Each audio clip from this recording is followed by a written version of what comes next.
parce que d'après The Times, on vient à la presse britannique, hein, Antoine, d'après The Times, Havas envisage une offre sur le britannique WPP. Il se trouve que WPP à Londres gagne 10% et Havas recule, mais pas beaucoup, moins 0,6. Est-ce que le marché ne croit qu'à moitié à cette acquisition potentielle de WPP par Havas ?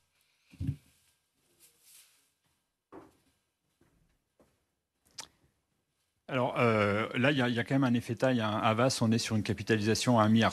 WPP, on est à 3,5 milliards. Donc voilà, c'est le petit qui veut attraper le gros. Qu'est-ce qui se passe? En fait, malheureusement, pour WPP, là, ils connaissent un vrai problème. C'est même plus un problème c'est même plus une panne de croissance, c'est carrément de la décroissance. On a une baisse du chiffre d'affaires qu'ils ont du mal à enrayer. Il y a des changements au niveau de la direction.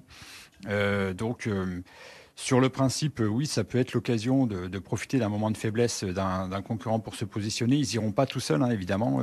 Donc, on parle de fonds d'investissement qui vont venir à leur côté.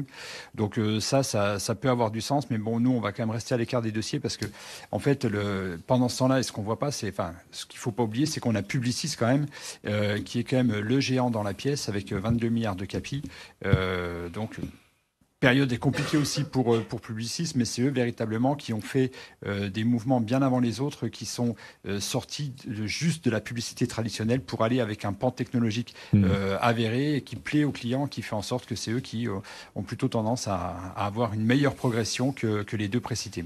Effectivement, c'est Publicis également en bourse, le champion de toute catégorie là, sur ce segment publicitaire.